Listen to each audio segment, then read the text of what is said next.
tal? Un saludo desde Guadalajara, México. Bueno, las preguntas que me surgen a mí a partir de esta situación de pospandemia, de esta crisis, las podría resumir en dos, ¿no? Una primera mucho más general, que tendría que ver con preguntarnos si realmente esta nueva experiencia, esta situación que estamos viviendo, hará más visibles los problemas que ya nos estaban exigiendo intervención. O realmente esta nueva situación será una nueva oportunidad para el diálogo y la toma de decisiones y que esto lleve a propiciar un cambio real o más profundo. Una segunda tendría que ver cómo vamos a intervenir y a gestionar los impactos que ha tenido esta situación o esta crisis en los ciudadanos. Estos miedos, estas tristezas, esta violencia, esta forma nueva de habitar la ciudad, precisamente para evitar estallidos sociales que han estado muy presentes en los últimos meses y evitar también el uso y abuso de la fuerza por parte de los gobiernos, ¿no? Respecto a los retos que me plantea esta situación, yo creo que serían tres, ¿no? El primero tendría que ver cómo conciliamos el conocimiento experto, el conocimiento científico, con el conocimiento común o colectivo.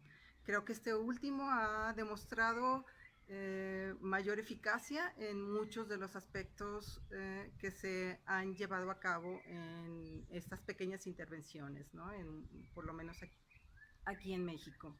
Otro sería cómo dejamos de pensar la ciudad como algo fijo, inmóvil, que podemos seccionar, analizar, para incluir al otro actor importante que es los ciudadanos, ¿no? Los habitantes, porque pues muchas de las intervenciones han fracasado precisamente por aspectos culturales de comportamiento, estilos de vida, ¿sí? Entonces tendríamos que ver cómo trabajar con estos dos aspectos importantes, ¿no? Un tercer elemento es cómo conciliamos o cómo equilibramos más bien los aspectos de gestión y de diseño de la ciudad y de los espacios naturales, ¿no? Para que estos tengan un impacto y sean una inversión en salud pública, porque pues ya vimos que muchas de las dinámicas en la ciudad y de los habitantes hacia el medio ambiente son parte del origen de esta crisis, ¿no? COVID es una oportunidad tanto para la psicología en general como para la psicología ambiental. ¿Por qué digo esto? En primer lugar, la magnitud de la situación provocada por el COVID ha sido tal que trabajos psicosociales relacionados con los problemas ambientales, así como los trabajos sobre las implicaciones de las condiciones físicas del entorno construido, tanto interior como exterior, van a ser vistos como legítimos y relevantes.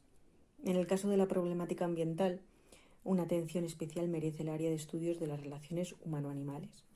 COVID ha mostrado a la sociedad que las relaciones son bidireccionales y que las especies animales son seres que nos afectan.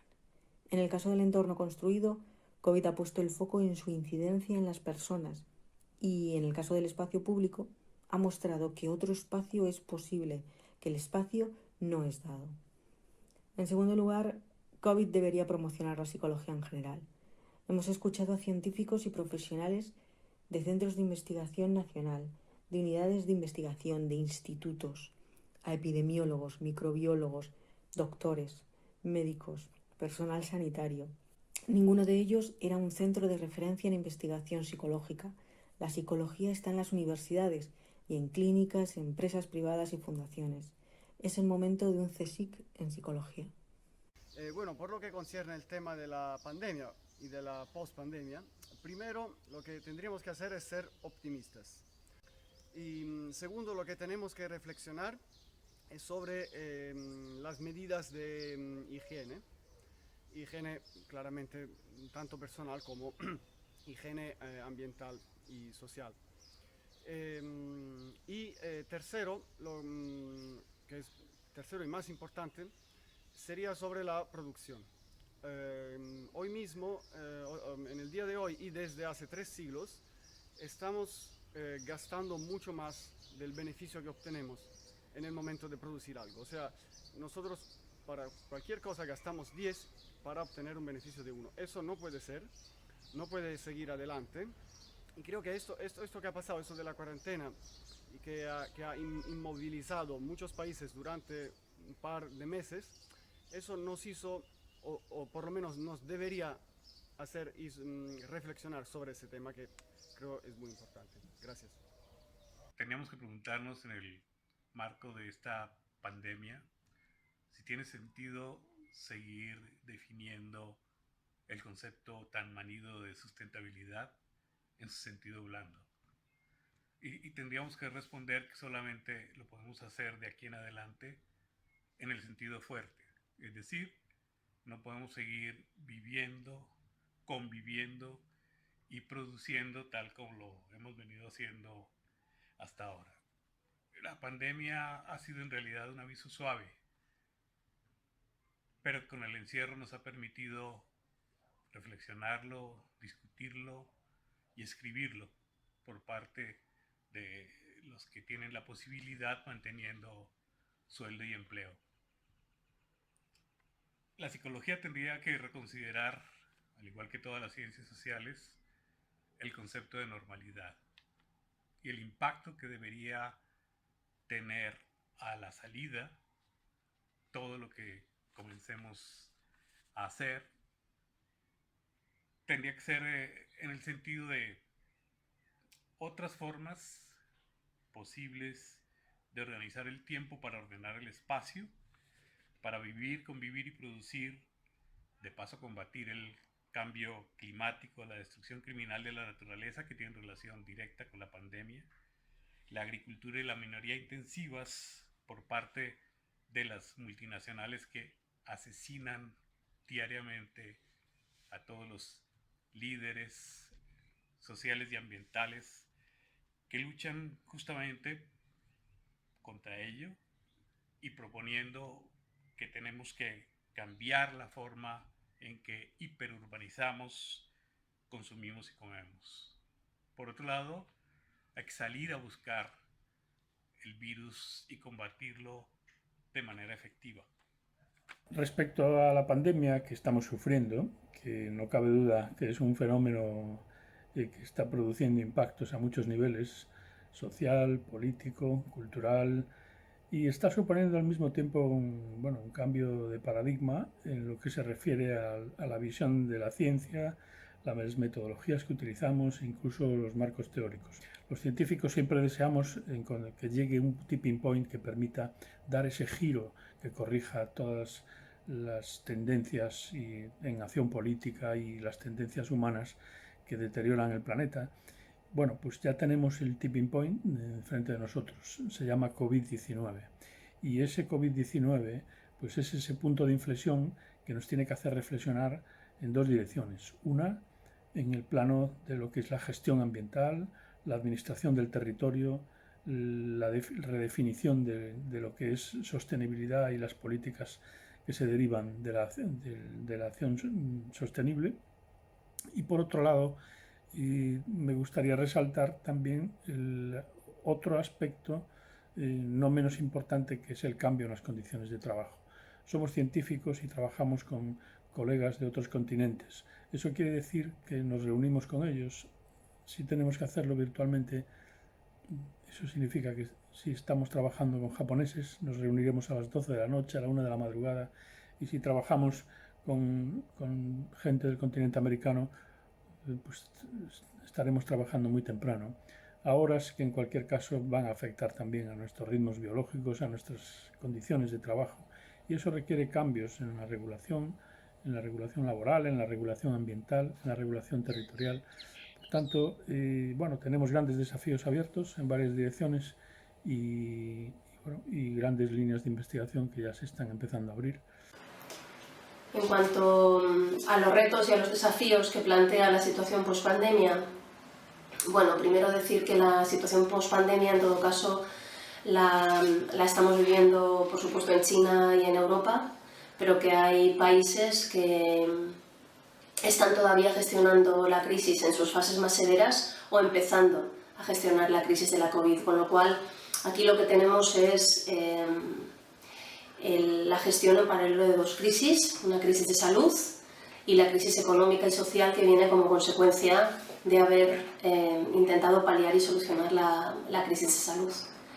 Desde mi posición de consultora en un programa de ONU Habitat trabajando específicamente en resiliencia y también de varios proyectos europeos trabajando en la cuestión, creo que los desafíos fundamentalmente son dos.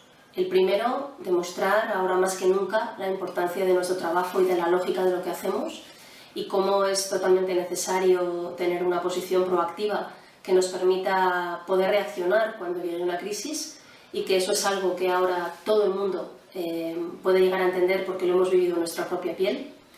Y el segundo desafío es asegurarnos de que todas las estrategias de recuperación socioeconómica sean inclusivas, sean protectoras de los más vulnerables y también que todo lo que hagamos a partir de ahora no solamente conlleve acciones de mitigación, sino que, porque ya es tarde, sino que nos aseguremos de que generamos acciones que revierten lo que le hemos hecho al planeta.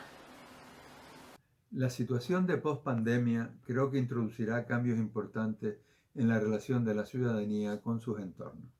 Si pensamos en los entornos sanitarios, por ejemplo, seguramente se producirán modificaciones relacionadas con los vínculos de apego, identidad y con los mecanismos de apropiación y personalización. Habrá que estar atentos a las consecuencias que estos cambios produzcan tanto en el personal como en los usuarios. El comportamiento ecológico responsable también se ha visto afectado por la situación de pandemia. El reciclado de mascarillas, guantes y similares ha sido generalmente poco eficiente. La falsa confrontación entre salud y medio ambiente creo que será un aspecto importante en esta situación posterior a la pandemia. La generalización del teletrabajo obligará a rediseñar nuestras casas y el significado de la vivienda será diferente. En las sociedades con alta presencia y dependencia del turismo se generarán también cambios importantes a los que tendremos que estar atentos en búsqueda de un turismo más sostenible. Y por último, con carácter transversal a todos estos aspectos, considero que el miedo al contacto social será una nueva post-pandemia o una nueva pandemia. Espero que desde nuestras distintas profesiones seamos capaces de afrontar de manera eficiente estos y otros muchos retos post-pandémicos. Muchas gracias. Desde Latinoamérica creo que la pandemia lo que nos ha hecho visibilizar con más fuerza, evidencia y dolor es la profunda desigualdad socioespacial en que vivimos los latinoamericanos. Creo que la separación que hemos hecho entre el espacio público y el espacio privado se difumina absolutamente en estos tiempos, donde vemos que una población importante de latinoamericanos no utiliza el espacio público para recrearse ni para contemplar, sino que utiliza el espacio público para sobrevivir. Requiere ese espacio público para sobrevivir, por lo tanto su bienestar está mediatizado por ese espacio público y no solo a nivel de salud mental, sino que y sobre todo de sobrevivencia económica puntualmente. Desde ahí entonces creo que hay retos importantes que tenemos que asumir, preguntas importantes que tenemos que responder, principalmente en cómo diseñamos y gestionamos el espacio público de tal forma en que se convierta en un recurso para las comunidades que les permita contestar el Estado y el mercado. ¿Cómo diseñamos espacio público para que favorezca las economías locales, para que favorezcan los cuidados colectivos, para que favorezca formas de sobrevivencia también asociados a ese espacio? Y creo que eso nos invita a poder y a necesariamente a repensarnos algunas categorías que utilizamos para comprender la vinculación socioespacial. Categorías como apego de lugar, identidad de lugar, apropiación espacial, muchas veces se utilizan como categorías que terminan romantizando la pertenencia de colectivos y comunidades a espacios o territorios profundamente excluidos. Desde ahí entonces hay que repensar estas categorías, repensar el modo en que estamos analizando esta vinculación espacial, de tal manera en que se transformen y les permitan a las comunidades afrontar sus necesidades y sobre todo contestar el mercado y el Estado. Vale, pues Hasta aquí el primer bloque. Entonces, Sergi va a tomar la palabra para gestionar el debate de este primer bloque. Adelante, Sergi. Muy bien, muchas gracias. Buenos días y buenas tardes a todas. Yo voy a ser muy breve porque yo creo que las intervenciones son lo suficientemente estimulantes y ricas como para que haya muchas cosas que decir al respecto. Simplemente apuntar un par de ideas para añadir un poco más este discurso coral. Alguna cosa se ha comentado, yo creo que es importante. Posiblemente esta situación de pandemia ayudará a la visibilización de cierto tipo de profesiones hasta ahora bastante poco visibilizadas o al menos, digamos, centradas en aspectos muy concretos de su práctica profesional. Y uno de ellos es la psicología, ¿vale? De hecho, todo el mundo ha hablado de psicología y eso es así porque es que hemos estado conviviendo entre, por un lado, la gestión de la tristeza y de la angustia y de la incertidumbre, y por otro lado, asistiendo a una especie de pseudopsicología positiva a golpe de aplausos y de guitarras acústicas por videoconferencia. Y en cambio, todo el mundo ha hablado de psicología, pero como se comentaba también en alguna intervención, los psicólogos no han aparecido en el escenario mediático de esta crisis. Por lo tanto, yo creo que este es un papel importante y, por supuesto, y por la parte que nos atañe, el tema de la psicología ambiental es uno de los aspectos que yo creo que son más relevantes. Como también se decía aquí, hay que repensar conceptos o matizar conceptos propios de la psicología ambiental, como el tema del espacio personal, la privacidad, el apego, la apropiación, y otros que están vinculados directamente, como el tema del espacio público, las relaciones espacio-tiempo, etcétera, etcétera. Yo creo que este es el momento en el que también se ha podido visibilizar ciertos temas que son propios de la psicología ambiental y que de alguna forma, pues bueno, ofrecen una posibilidad de poder aportar desde los psicólogos ambientales y las disciplinas afines, aportar elementos de peso a la gestión de toda esta situación. Simplemente un apunte y a raíz también de las últimas intervenciones y un ejemplo. Hablaba esta mañana con uno de los participantes en este acto que vive en Ciutat Bella y evidentemente uno de los efectos como más alucinantes y más sorprendentes de este confinamiento ha sido el ver los centros de las ciudades vacíos de gente, ¿no? Uno va por Ciutat Bella, por el casco antiguo de Barcelona, pasa por las Ramblas, por la Catedral, y por la Plaza San Jaime, y realmente no ve prácticamente a nadie, ve a muy poca gente. La lectura fácil es que se ve poca gente porque no hay turistas. Y esto está muy bien, que no hayan turistas, al menos los que somos de Barcelona, poder circular y poder pasear sin turistas es un lujo. Pero más allá de eso, la cruda realidad que se esconde dentro de detrás de este centro vacío es que no solamente no hay turistas, sino que es que no hay residentes. Entonces, lo que está mostrando este centro vacío no solamente es un fenómeno turístico, sino que está mostrando los efectos de una gentrificación salvaje que ha estado sufriendo los centros históricos y de las grandes ciudades. Por lo tanto, hay que adoptar una visión crítica en relación a estos efectos y es, creo yo, un poco responsabilidad de los psicólogos, de los científicos sociales, de los arquitectos, de los urbanistas, etcétera, etcétera, ir un poco más a la raíz de estas cuestiones sociales que precisamente esta situación de pandemia ha puesto de relieve de una manera como muy dramática, ¿no? Bueno, era simplemente algún apunte a raíz de lo que me había sugerido las intervenciones, pero en cualquier caso yo creo que la palabra es vuestra y por lo tanto haced uso de ella sin ningún tipo de miramiento. Cuando queráis. Vale, Sergi, si te parece, podemos empezar con los que han puesto ya algún comentario en el chat. para Sí. empezar a abrir, y los que demás, si queréis ir marcando y pidiendo el turno de palabra aquí a través del chat de grupo de Zoom donde estamos, pues sería una manera de ir agilizando los turnos de palabra. Bueno, Aurora nos preguntaba por la experiencia en México, y entiendo que también Alessandro Gioffre, que nos viene desde Italia, quería también hacer algún comentario de este bloque, ya que lo han escrito mientras estábamos visualizando el bloque. Y luego también tenemos a Araceli, y podríamos seguir, si queréis, este orden de palabras, ¿no? ¿Te parece, Sergi? Sí, perfecto. Adelante.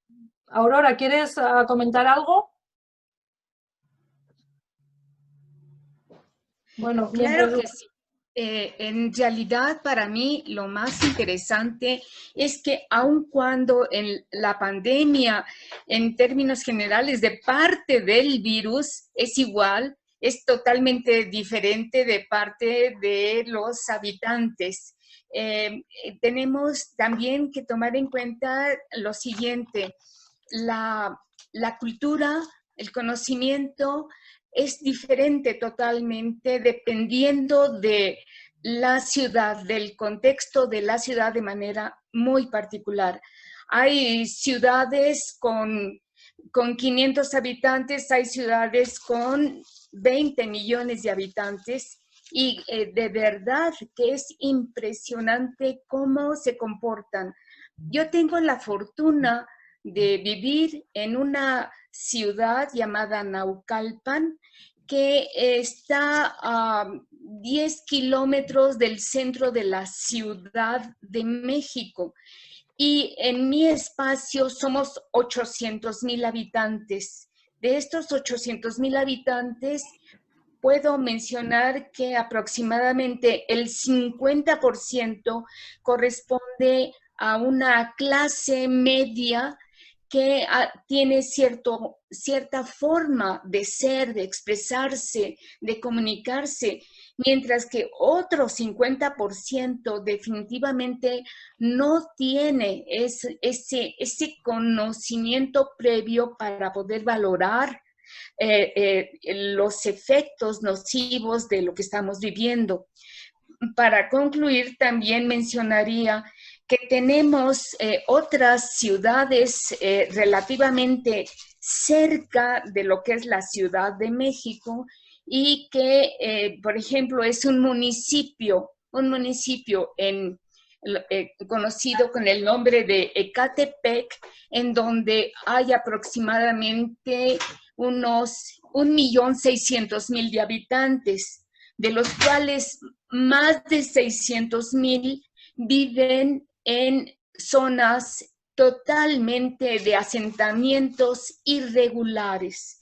Hemos tenido la participación desde hace mucho tiempo de la Agencia de Cooperación Alemana, que con un proyecto de Naciones Unidas precisamente para crear 8 modelos de resiliencia urbana en México. Son ciudades muy interesantes porque sus dimensiones son diferentes. Hay una ciudad de 800,000, otra de 2 millones, en fin, y que yo considero que esa sí sería una parte muy importante. Olha só, o que foi feito de análise até agora é o que... Gracias. Muy bien. Yo creo que es fundamental la idea de contextualizar la situación y entender que este tipo de crisis incide de manera completamente dispar en función no solamente de la ciudad, sino incluso de las propias, digamos, partes de la ciudad y de los propios grupos sociales que la habitan. No sé si por alusiones casi a Maya Celaya podría decir alguna cosa, en tanto que experta en resiliencia urbana de ONU Habitat.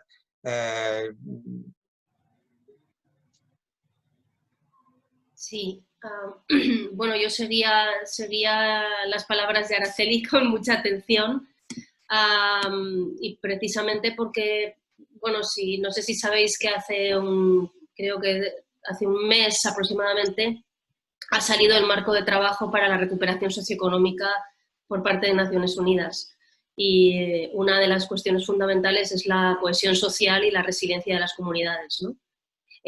Por supuesto, en este marco de lo que tratan es de apoyar ese tipo de circunstancias y ese tipo de situaciones que se dan a veces y a veces no, cuando se dan apoyarlas y cuando no se dan promoverlas. Y es algo nuevo que hasta ahora, desde el punto de vista de la economía, digamos, como viene siendo habitual, tanto proponerse como medirse, no estaba ahí, ¿no? Y de alguna manera creo que sí que esta crisis tenemos que hacer que sea una oportunidad para que todas esas lógicas cambien y para que las lógicas que hasta ahora podían ser tachadas de locuras sean lógicas que de verdad se apliquen y se hagan.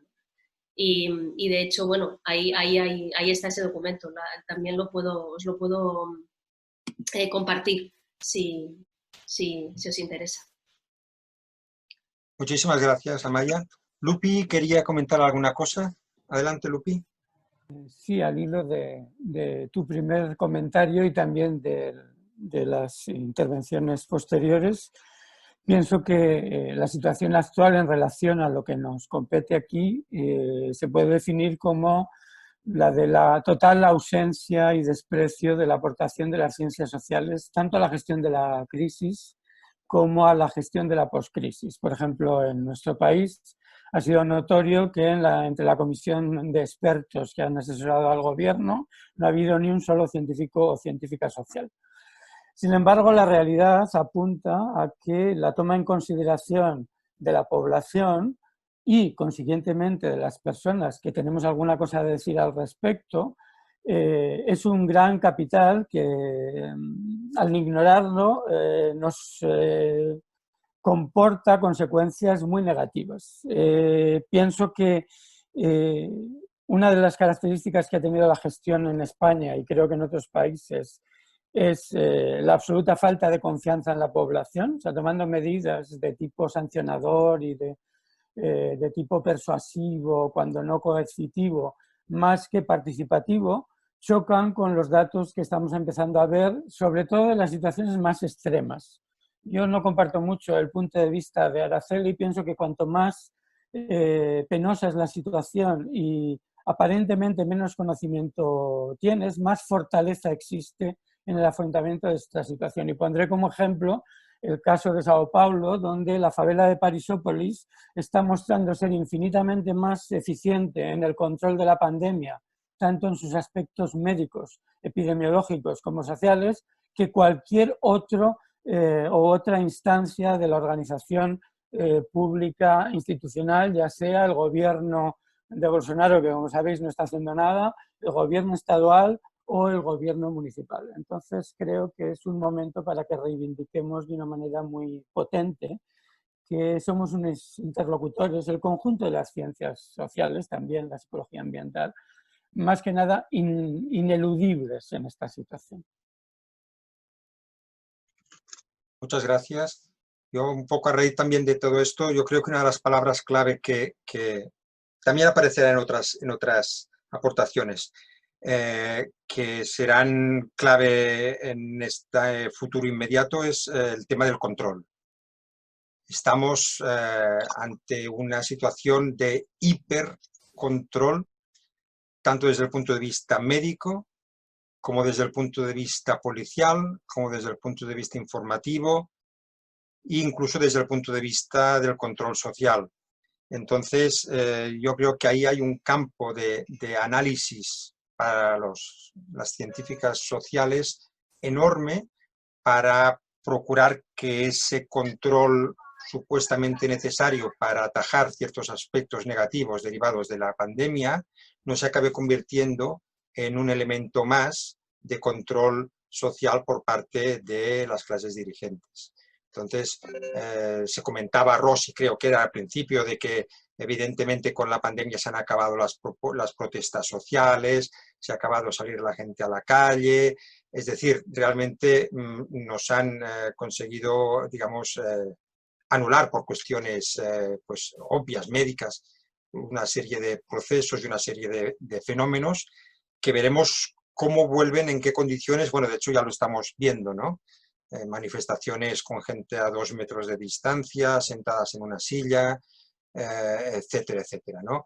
Entonces, bueno, yo creo que esto es un tema que es interesante porque, bueno, creo que será un campo de análisis en un futuro inmediato. Sergi, perdona que te interrumpa, hay una pedida de palabra, perdón, Amaya. Adelante. Amaya pedía la palabra y hay otra pedida de Lisbeth. Adelante. Sí, Lisbeth y luego Amaya, por favor. Vale, sí. Quería aprovechar que una de las amenazas que al menos aquí en Caracas vemos, lo tenemos desde mucho antes del COVID, precisamente lo estás comentando, Sergi, es la falta de democracia. Sin democracia es que no podemos gestionar la participación ciudadana, y aquí lo estamos viviendo desde antes del COVID. Entonces, es un tema que no tenemos que esperar, y eso es para apuntarlo como psicólogos ambientales. No tenemos que esperar que venga una amenaza, como la del COVID, para realmente trabajar, como decía también en un video Bernardo Jiménez, esa sostenibilidad fuerte. No podemos obviar los grandes. La democracia es una grande. No podemos esperar no tenerla, como nos pasa aquí. ¿Por qué? Porque si el COVID aquí se pueden imaginar, pero es que ya tenemos una grave crisis de gestión de salud, de gestión ambiental, de gestión social. Entonces es para reflexionar. Y el COVID viene para ser aún más vulnerables, mostrar las vulnerabilidades que tenemos en todas las sociedades con todas sus diferencias. Pero sí creo que debemos trabajar seriamente antes de que ocurran cuáles son esos pilares que no deben faltar en una sociedad.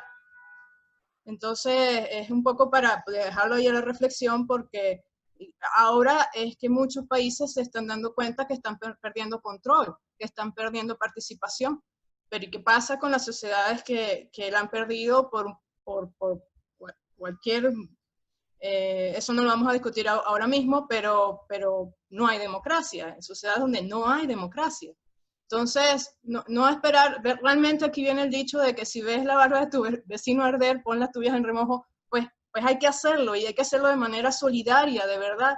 El COVID sí vino para hacer ese llamado de atención, para ponernos serios, para ser solidarios, y de verdad trabajar de manera mancomunada en los pilares del trabajo y de la efectividad de la gestión ambiental, de la psicología ambiental.